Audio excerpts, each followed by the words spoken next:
A $100 million launch was on the verge of collapse, until a 62-year-old janitor spotted the error that top engineers missed for weeks. What happened next shocked the entire company.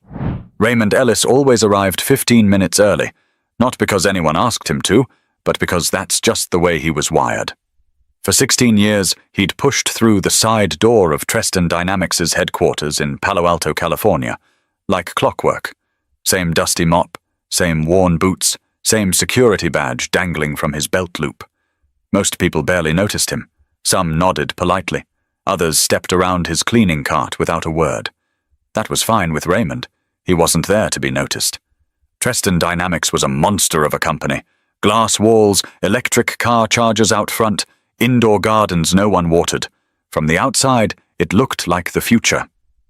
On the inside, controlled chaos. Engineers chasing deadlines, managers pacing with Bluetooth earbuds glued to their heads.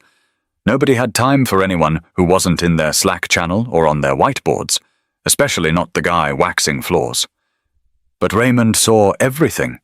He saw the same engineer cry in the bathroom 3 days in a row last year. He saw the senior VP get so drunk at the Christmas party he slept in his office. He saw the company shrink and stretch during COVID, employees disappearing, new ones replacing them without fanfare. He kept mopping, kept nodding to the night security guard, Maurice, who sometimes shared a cold sandwich with him near the freight elevator. April 18th started like any other Thursday. Raymond parked his old Toyota Camry behind the loading dock and walked the back way in. He swiped his badge, changed into his uniform, and began his rounds. First floor, then up to the executive level. Those floors were always done last, when no one was supposed to be around. But that night, someone was. As he stepped off the elevator onto the 6th floor, Raymond heard voices. Sharp. Panicked. "It's in the pipeline call," one of them said. "No, it's not. We already scrubbed that. Twice. It's something in the legacy module. I told you it's recursive." Raymond paused. He was in the hallway by the big meeting room, the one with the motion sensor glass walls. He glanced inside. 2 men in hoodies stood by a massive screen, code scrolling so fast it looked like rainfall. He recognized one of them, Bryant Chang, a senior software architect. The other guy he didn't know, but he had the look. Bags under his eyes, sleeves rolled up, hair a mess from too many hand rakes. Raymond leaned on his mop. He'd been around tech guys long enough to know when they were in trouble. Bryant slapped the console. "It's been 3 weeks, Caleb. 3! We can't launch with this bug. It's corrupting the entire AI model. Investors are breathing down our necks and we're bleeding money every single day. Maybe we rebuild the pipeline from scratch? And lose another 6 weeks? You know what that'll do to our contracts? They'll pull out. That's $100 million evaporating overnight." Raymond wasn't an engineer anymore. Not officially. Not since he dropped out of Stanford in 1985 to care for his father after the stroke. But that didn't mean his brain stopped working. He didn't code anymore, but he still read, still followed forums. Sometimes he snuck into the back of Treston's internal dev trainings just to listen. He looked at the screen from the hallway. That loop, that line, something about it made his stomach clench. It was old, maybe 10 years old. A different architecture, pre-AI surge. It didn't belong there. He thought for a moment, then did something he hadn't done in a long, long time. He knocked, but Caleb's reaction made him hesitate. Caleb turned around slowly. He blinked, clearly trying to recognize the man standing just outside the glass wall. Raymond gave a slight nod and a polite smile, hand still half raised from the knock. Can we help you?" Caleb asked, voice flat. Bryant glanced over his shoulder. "Oh, hey, Ray." Raymond took a cautious step in, gripping the handle of his mop like it grounded him. "I didn't mean to interrupt," he said. "But that loop on the screen, the nested one calling the legacy handler. I've seen something like that before. It's not going to break clean, not with the updated pipeline." Caleb raised an eyebrow. "Wait, you're the janitor, right?" Raymond didn't flinch. "Yes, sir," Bryant cut in, trying to soften the edge. "Raymond's been here forever. Smart guy. Knows his way around more than just a mop bucket. Raymond took another cautious step toward the terminal. I just figured, if the pointer's not bound to the updated matrix, it's probably skipping garbage collection. That would corrupt the model. Your AI's eating itself. Silence. Caleb looked back at the screen, then at Bryant.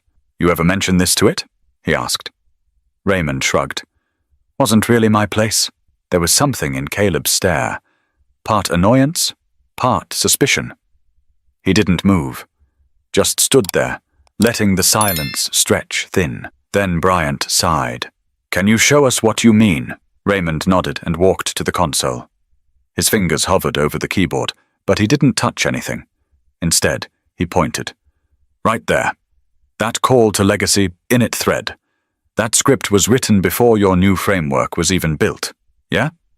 Caleb frowned. Yeah. It was part of the acquisition package from Stratovolt 5 years ago.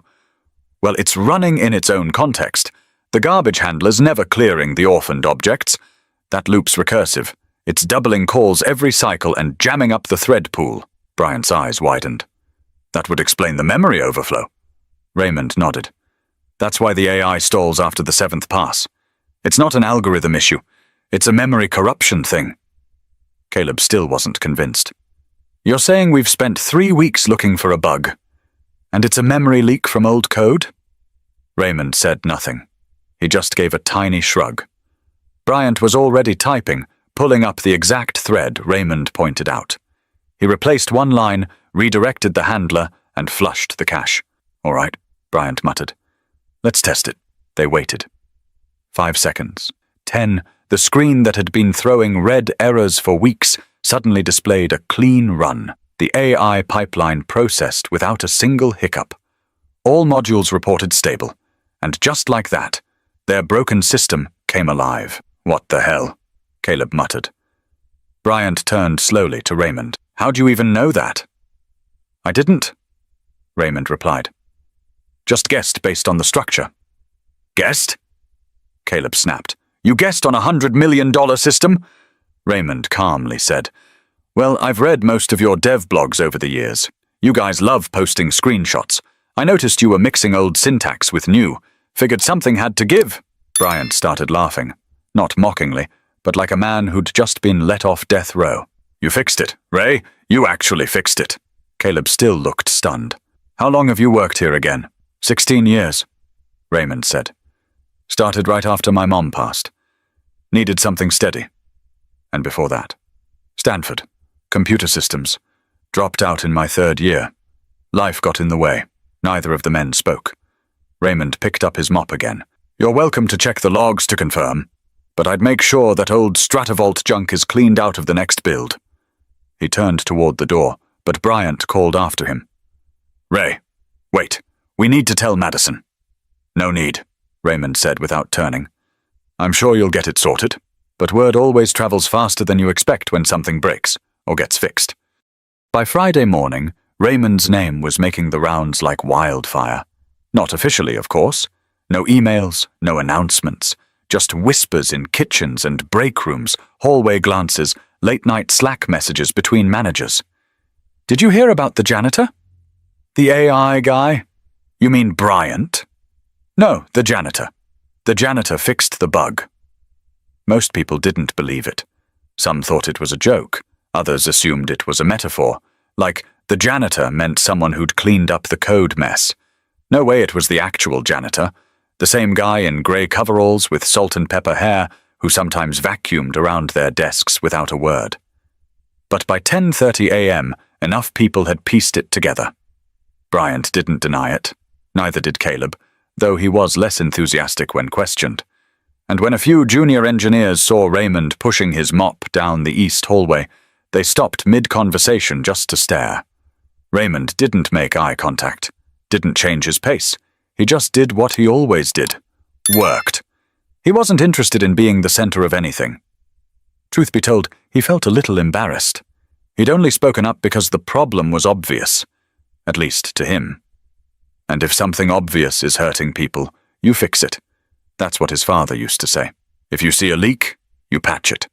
Doesn't matter if you're the boss or the broom guy. Still, it was hard to ignore the shift. People who used to walk past him without blinking now smiled politely. A few said thank you. One young programmer named Sienna even stopped to shake his hand. "I just wanted to say," she told him, "that was amazing. What you did. You saved our product." Raymond gave a quiet chuckle. "Don't know about that. Just fixed a line of code." "Yeah, but nobody else could," she replied. He didn't argue. Later that afternoon, while Raymond was emptying the bins near the C-suite, the elevator doors opened behind him. He didn't look. It wasn't his business who came and went from that floor. But then someone said his name. "Mr. Ellis." He turned. There she was. Madison Rowe. CEO, co-founder, graduate of MIT. Regularly featured in business magazines, always sharp in both dress and tone. Today she wore a navy blazer and a stare that felt like it could read your mind in under 10 seconds. Raymond straightened up. "Ma'am, I heard you helped solve the pipeline failure." Raymond looked down. "I made a suggestion. Bryant and Caleb did the actual work." She stepped closer. "From what I understand, your suggestion saved us from losing several contracts and possibly millions in investor funding." Raymond said nothing. "I don't believe we've officially met," she continued, extending her hand. "Madison Rowe." Raymond wiped his hand on his uniform before shaking hers. "Raymond Ellis." Her handshake was firm but not forceful. She studied his face. "Why didn't you say anything sooner?" "Didn't think it was my place." She tilted her head slightly. "And what would have happened if you hadn't spoken up last night?" He shrugged. "Figured it would have taken another few weeks, or maybe someone else would have caught it." She looked at him for a long moment. "I want to talk to you. Properly. Do you have 10 minutes? I'm on shift." "I'll cover it," she said. "Come on." She led him past the executive doors into a sleek, window-lined office that Raymond had never set foot in before. Madison motioned for him to sit. He did so carefully, not wanting to mark the furniture with his uniform. She sat across from him. "Tell me something. Why are you a janitor here?" Raymond took a breath. "I used to study computer systems. Stanford. Got pretty far, actually. But my dad had a stroke, and I had to leave school to care for him. After that, I just needed steady work. No gaps. Benefits. You know how it is." She nodded. "I figured I'd be here a few months. Ended up being years. The work's honest. Pays on time." Madison leaned forward. "Would you want to come back to tech? To engineering?" Raymond raised an eyebrow. "At 62? I don't care if you're 90. What you did last night wasn't luck. It was expertise." He shook his head. "I appreciate it, but this isn't something people my age get second chances at." She smiled faintly. "You'd be surprised what's possible when the right people are watching." But not everyone in the building was ready to watch a janitor take a seat at their table. The formal offer came 2 days later. Raymond found the envelope slipped into his locker, not the usual laminated schedule or safety bulletin. This one was heavy, thick paper, printed with the company's gold letterhead branding. Inside was a short note, hand-signed by Madison Rowe, and an official offer to join the AI development division as a junior systems analyst. He stared at it for a long time. Junior. It made him laugh, quietly. At 62, the idea of being called junior again felt like a joke. But the number on the offer sheet wasn't funny. It was almost 3 times his current salary. Full medical, a stock package, flexible schedule. It was more than he'd made in the past 5 years combined. Still, he didn't say yes. Not right away. He folded the offer back into the envelope and tucked it into his back pocket. Then he grabbed his mop and headed to the executive kitchen to refill the bucket, same as always. Routine was comfort. Routine didn't judge. That night, he called his daughter, Patrice, who lived in Vallejo. She picked up on the second ring. "Daddy, you okay?" "I'm all right," he said. "Got a strange offer today." She listened as he told her the story, from the overheard argument to the meeting with Madison. When he finished, there was a long pause. "So, what are you going to do?" she finally asked. "I don't know," Raymond replied honestly. "Feels big. Feels like stepping into someone else's shoes. Maybe it's about time someone gave you your own pair." That made him quiet. "You always told me not to waste what I'm good at," she said. "Maybe this is that moment for you." He didn't sleep much that night. By the next morning, he left a note for Maurice, the security guard. "Gonna be in a different part of the building today. Don't let them change the floor cleaner formula again. The lemon stuff's too slick." Then he walked into HR and accepted the position. Orientation was a blur. Forms, emails, laptop credentials, a badge with a new department code. The biggest change? No uniform. He came to work in a button-down and jeans, carrying a worn leather satchel he hadn't used since his daughter's high school graduation. His first day in the AI lab was awkward. People glanced up when he entered. Some of them knew, some didn't. The ones who did weren't sure what to say. Bryant waved him over, offering a small smile. Caleb kept his eyes on his screen. They gave him a desk near the back, clean, with 2 monitors and a notepad. The same type of setup he'd once dreamed about when he was 22, peeking into computer labs he couldn't afford to enter. But things weren't smooth. The first meeting he joined felt like walking into a room halfway through a joke. Everyone already had the context, the shorthand, the pace. They talked fast, referenced frameworks he hadn't touched in years. The terms had evolved, just like the people. Raymond spent that first week doing what he did best, watching, listening, paying attention. He read documentation until midnight, took notes, rewrote sample code in his own time to understand the architecture. One night, Bryant caught him still in the office after hours. "You know you don't have to prove anything, right?" he said gently. Raymond looked up. "I'm not proving anything to anyone but myself," Bryant nodded. "Well, if it helps. That bug you found? We checked the logs. You were dead on. It wasn't a guess. It was a save. That meant more than he expected." By the second week, Raymond started contributing. Small fixes mostly. Optimizing data pipelines, flagging redundant loops. He didn't speak much in meetings, but when he did, people listened. His voice carried a kind of gravity that didn't come from a title. It came from life. Still, not everyone was thrilled. A few younger devs whispered. One even left an anonymous note on the shared whiteboard. "If you want to sweep systems, at least don't bring the mop." Raymond erased it without a word. But things written in ink aren't as easy to wipe away, and someone was about to test just how welcome he really was. By week 3, the story had made it outside the walls of Treston Dynamics. A tech blog based in Oakland, Code Current, ran a short piece titled "Janitor Saves AI Launch with One Line of Code." It didn't name Raymond directly, just referred to him as an anonymous long-time staff member. But that didn't stop speculation.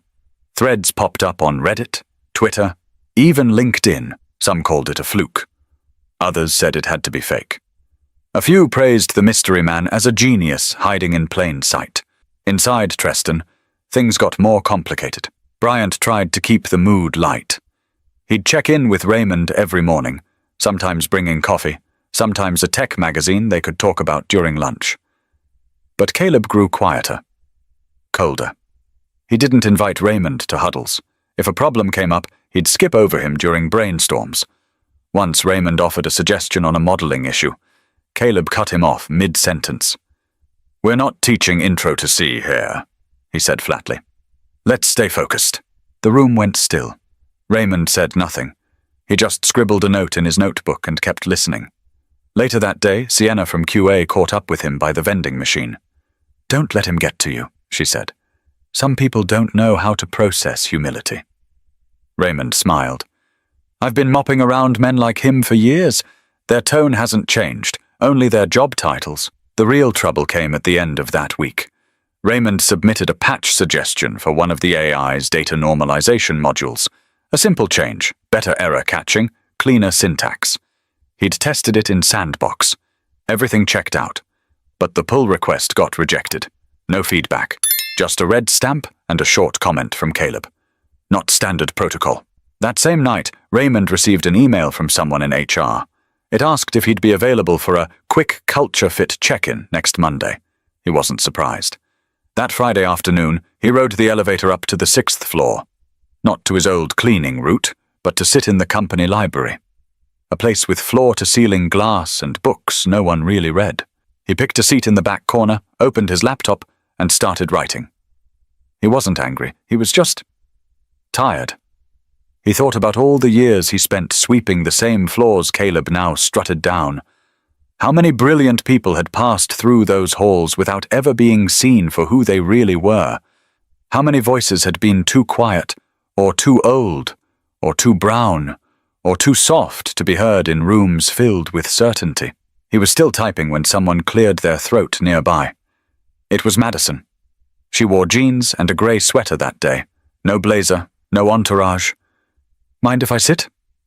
He closed the laptop and gestured to the chair across from him. "I heard about your patch submission," she said. Raymond just nodded. "Didn't pass inspection, I guess." She tilted her head. "Did they give you a reason?" "Something about protocol, not standard." "And was it?" Raymond looked up. "It worked, and it was safe, but it wasn't popular." Madison exhaled slowly. "You know, when we started this company, the idea was to build something smart and different. But different wears thin in a place like this. People get comfortable, safe. They stop listening to unfamiliar voices." Raymond leaned back. "So what do you do when that happens?" "You remind them why we started," she said. "And you make sure people like you don't have to shout to be heard." He didn't respond. He just looked out the window. Madison stood up.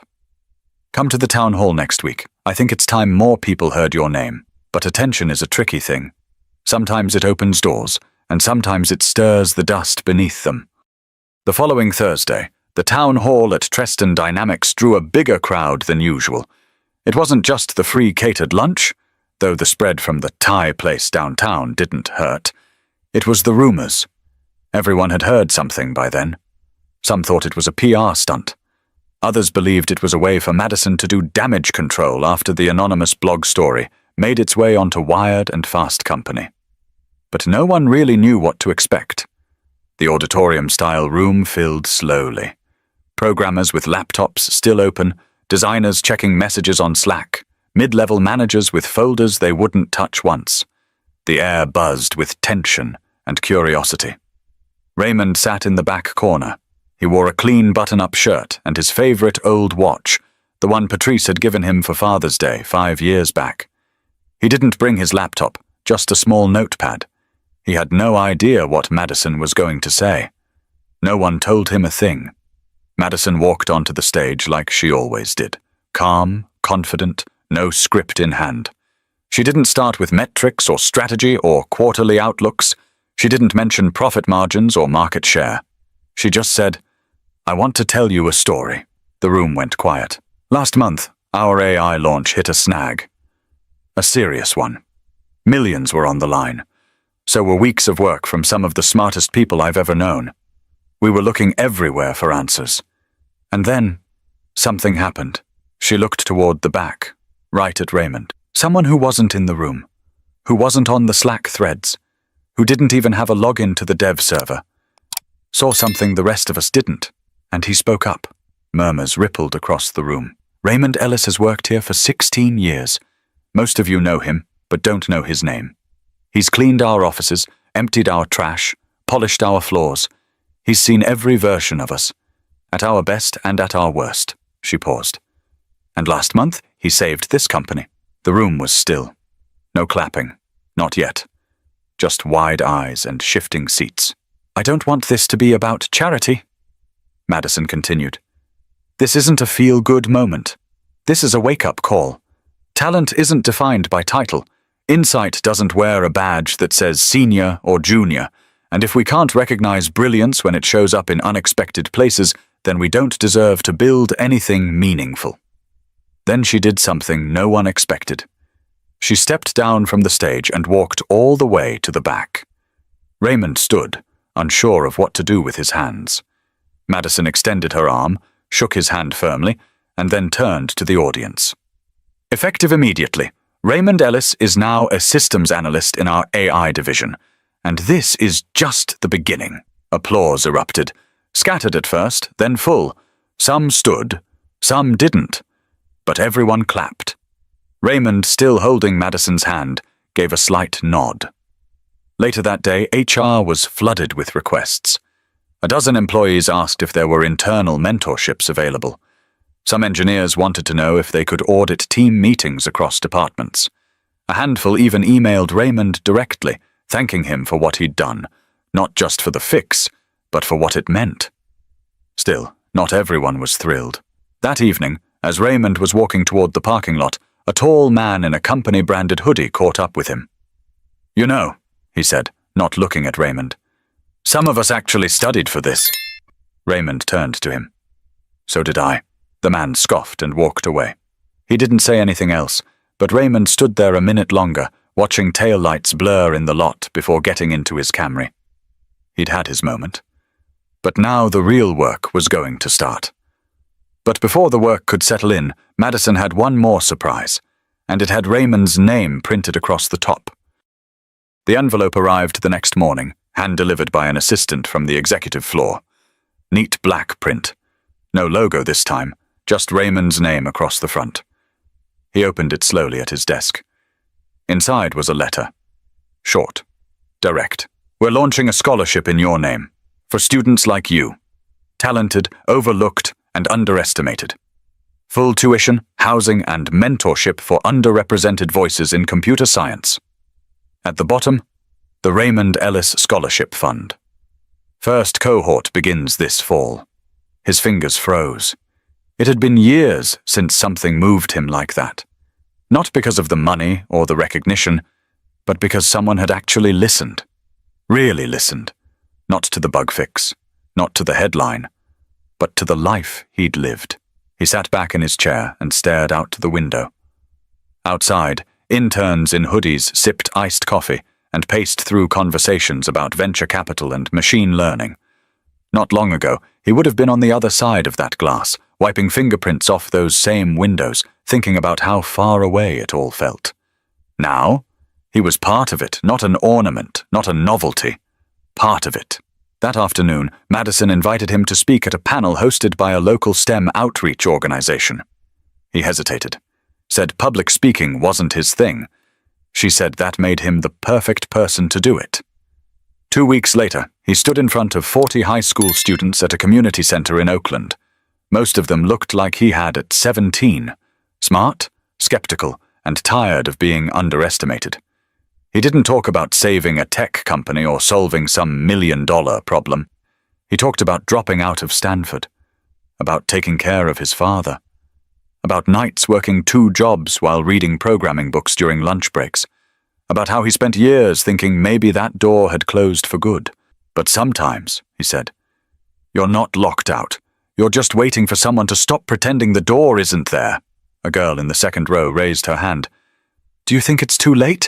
Like, if I already missed my shot? Raymond smiled. I'm 62. I got my second shot last month. So no, you haven't missed anything. Afterward, 2 kids asked for his email. One teacher asked if he'd come back next semester. A boy named Trey shook his hand and whispered, I thought people like us didn't get to do this. Raymond leaned in. They say that when they're scared of how good you'll be. When he returned to Treston the next day, there was a printed flyer taped to his office door. Raymond Ellis, Systems Analyst and Legend. He knew it was Bryant's doing, but beneath the jokes and the lunchroom buzz, something had shifted. He was getting messages from recruiters at other companies. One startup founder asked if he wanted to advise their product team. A university emailed him an invitation to guest lecture, but Raymond stayed put, not because he owed Treston anything, but because this was his shot, not just to prove he could still build, still learn, still contribute, but to do it his way. Without the old need to impress, or the bitterness that comes from being unseen for too long. He found a rhythm. Mornings at his desk by 8:30. Code reviews, test frameworks, documentation edits. Lunch with Bryant or Sienna. An hour in the afternoon helping the interns who didn't know who he was. And didn't care. To them, he was just the guy who explained asynchronous callbacks in a way that finally made sense. He liked that. He'd end the day walking past the same halls he used to clean. He still noticed the messes, still felt the urge to straighten the chairs, empty the overflowing bins. Sometimes he did. Old habits didn't die. They just adapted. But in places where old habits were being broken, not everyone felt safe in the shift. And someone was about to try pushing him back to where they thought he belonged. It started small, like it always does. A meeting accidentally rescheduled without notice. A project file that mysteriously disappeared from the shared drive. Cold shoulders from certain colleagues who had once smiled through their teeth. One morning, Raymond arrived to find his desk moved to the end of the row, right next to the noisy copy machine. No explanation, no heads up. Bryant noticed. "Didn't your station used to be near the team board?" Raymond just smiled. Apparently the copier needed company. Bryant didn't laugh. "You want me to say something?" "Nah, I've weathered worse than bad seating charts." But it wasn't just the seating. In group meetings, Caleb had started openly challenging Raymond's contributions. Not with logic, with tone. "We're not coding in 1994, he'd quip. Or, "Interesting suggestion. I'll run it by someone who's up to date." The worst came during a sprint planning session. Raymond had carefully outlined a plan to simplify one of the AI's decision tree models. It would cut processing time and save server costs. He even pre-tested it using sandbox data and documented everything. When he presented, Caleb interrupted 5 minutes in. "This isn't how we run analysis. You're throwing legacy logic on a current gen model. It's not scalable." "I cross-validated it against the latest schema," Raymond replied. "The test data passed all benchmarks." "You might have gotten lucky," Caleb snapped. "But we don't build systems on luck." The room was silent. Then someone, probably meaning well, said, "Let's table this and revisit next week." And just like that, it was buried. Later that evening, Raymond sat outside the building on a bench near the loading dock. He held a paper cup of coffee that had gone cold a while ago. The sun was low, throwing long shadows across the back wall. He wasn't angry. Not exactly. It was more like worn. He'd gotten used to silence. Years of it. Now he was learning that noise could be just as heavy, especially when it came disguised as feedback or process. He didn't want pity. He didn't want a parade. He just wanted to work. Sienna walked up quietly and sat beside him. "They're scared of you, you know." Raymond raised an eyebrow. "You remind them they're not as irreplaceable as they think. That genius doesn't come with a hoodie and a CS degree." He chuckled. "I'm no genius. You fixed something no one else could." He sipped the coffee. Still cold. Still bitter. "I'm not trying to take anything from anyone," he said. "I just want to build something that works." "I know." She hesitated, then added, "You shouldn't have to fight this hard just to do your job." Raymond looked at her. "That's the funny thing. When I was mopping floors, I knew exactly what people thought of me. It was honest. Now, they smile with their mouths and clench their jaws behind it." She didn't argue, just sat there a while longer. Inside, the pressure was building. Caleb had started going over Raymond's comments with a fine-tooth comb, nitpicking minor formatting issues, flagging harmless syntax choices.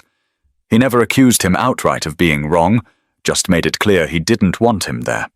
One morning, HR sent Raymond a vague note asking to clarify his project ownership roles. It wasn't disciplinary, but it had the smell of preparation, like someone was setting the groundwork for something. That same week, Raymond found a sticky note on his chair. It said, "Know your lane." No name, no initials. He stared at it for a long time, didn't throw it away. He left it right there on the desk, perfectly centered, not because he was intimidated, but because he wanted them to know he saw it, and wasn't going anywhere. But some people don't take silence as strength, and the next move wasn't going to be a note. It was going to be a public shot meant to humiliate him. The next town hall came with more tension than celebration. Officially, it was about new initiatives in outreach and education, but word had already leaked. Madison Rowe was going to announce the scholarship publicly. On stage, in front of the entire company. Some people were excited. Others were irritated, though few said it out loud. They didn't have to. It showed in how they clutched their water bottles tighter, how the side chatter died down when Raymond walked into the room. He didn't want to be there. He had almost skipped it entirely. But Patrice had called him the night before, voice firm in that way only daughters can manage. "You show up, Daddy, and you hold your head high." So he did. Madison stood at the podium, the same way she had weeks earlier, but this time with a small stack of papers in hand. She greeted the room, thanked them for their continued work, and then cleared her throat. "We talk a lot about innovation here at Treston. About breaking barriers, building smarter systems, finding better solutions. But if we're honest, most of our industry looks a lot alike. And thinks alike." A murmur went through the crowd. "This year, we're committing to something different," she said. "Today, I'm proud to announce the launch of the Raymond Ellis Scholarship Fund. No slides, no flashy transitions, just those words." Raymond's chest tightened. Madison continued. "This will be a full-ride scholarship for underrepresented students pursuing degrees in computer science. It will include housing, mentorship, and a paid summer internship right here at Treston. And it's named after someone who reminds us that brilliance doesn't always walk through the front door wearing a lanyard and a MacBook." She paused. "Brilliance sometimes pushes a mop and keeps his head down for 16 years before someone finally listens." There was silence. Then a few claps. Then more. Eventually, the whole room was standing. Except Caleb. He didn't clap, didn't move, just stared down at the floor like the sound itself offended him. Raymond remained seated. It wasn't humility. It was restraint. Every emotion he'd locked away over the years, being overlooked, dismissed, patronized, boiled just under the surface. Later, as the crowd filtered out, Bryant approached him with a wide grin. "You ever think you'd have a scholarship named after you?" Raymond smiled faintly. "I used to hope I could afford to send someone to college. Never thought my name would be on the envelope." "Your dad would have lost it," Bryant said. "He would have cried," Raymond replied. "Then told me not to let it change who I am." As they walked out together, Raymond felt something hit his back. It was soft, light. A printed folder, one of the welcome packets for the scholarship program, had been thrown from behind. It landed near his feet. He turned. Caleb stood by the wall, arms crossed. "Enjoy your retirement gift," he said. "Hope it makes up for skipping the real work." People turned. Bryant stepped forward, fists clenched, but Raymond touched his arm. "No," he said quietly. "Let it land." Then he picked up the folder, tucked it under his arm, and walked out. Back at his desk, Raymond sat quietly. He pulled the sticky note from before, the one that said, "Know your lane," out of his drawer. He folded it in half and placed it inside the scholarship folder. Not out of pettiness, but as a reminder. People would always try to define his worth, with titles, with rumors, with notes and sideways glances. But none of them had built what he had. That afternoon, a high school senior named Alina Torres from Fresno emailed him. "Mr. Ellis, I just got my acceptance. I'm the first in my family to go to college. I want to be like you." He stared at the screen for a long moment, then wrote back, "Don't be like me, Alina. Be better. I'll be watching." But Raymond didn't know that before the end of the week, something would happen that would force the entire company, even Caleb, to face what respect really means. It was supposed to be a normal Friday. Morning meetings, coffee, code reviews, the usual rhythm of a company sliding toward the weekend. But at 11:42 a.m., the system crashed. Not a partial hiccup, not a quick reboot. The entire neural architecture of Treston's flagship AI model froze mid-process, corrupting hours of real-time data from their latest pilot client, a medical research firm testing cancer prediction tools. Panic spread through the engineering floor. Messages flew. Commands bounced. Caleb barked orders, pulling logs, barking at interns to check the server's goddamn memory pools. Bryant was at his desk, head down, sweat on his forehead. Raymond stood up slowly, scanned the stack trace, and saw it. He didn't speak. He just walked over, reached past Caleb without touching him, and pointed. "That call right there. It's referencing a version you deprecated last month. It's trying to access a table that no longer exists. Caleb blinked. That's not possible. That schema was locked down. Raymond calmly replied. It was, but someone pushed a backup script yesterday at 6:17 p.m., probably during cleanup. It reintroduced the old handler by mistake. Bryant's fingers flew across his keyboard. He looked at the logs. Raymond was right. Again. Caleb turned pale. That wasn't flagged in staging. It wouldn't be, Raymond said. You didn't push the test version to the right branch. You pushed it live. Dead silence. The room didn't explode. It just got very, very quiet. Even the background chatter from Slack alerts stopped, as if the building itself was holding its breath. Madison appeared in the doorway minutes later. Status? Raymond stepped forward. Issues identified. A rollback will fix it. She looked at him, then at Caleb. How long until full restoration? 10 minutes. Raymond answered. Assuming we clean out the orphaned queries. Madison's eyes flicked toward Bryant, who gave a small, cautious nod. Do it, she said. Raymond turned back to the console. Calm, steady, efficient. 10 minutes later, the system came back online. All logs restored, all data stable, the crisis averted. After the room exhaled, Madison cleared her throat. Everyone else? Take lunch. Raymond, would you stay for a second? The room cleared quickly. Caleb hesitated, lingering behind. Caleb, Madison said. Out. He didn't argue. Not today. When the door closed behind him, Madison turned to Raymond. You saved us. Again, he shrugged. Just caught something early. No, you caught something someone else missed, and wouldn't admit to missing. That matters, she paused. He's going to be reassigned.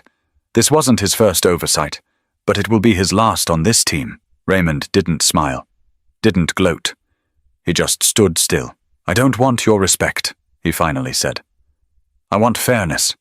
I want space to think, to contribute. I want the same leeway everyone else gets. Madison nodded slowly. You have it. He turned to leave, but she called out one more time. You still remember the old floor wax schedule, don't you? He grinned. Every hallway, every buffer. Good, she said. Because the building still needs cleaning, just maybe not the way it used to. That night, Raymond sat in his car outside his apartment. The street was quiet. Trees swayed in the breeze.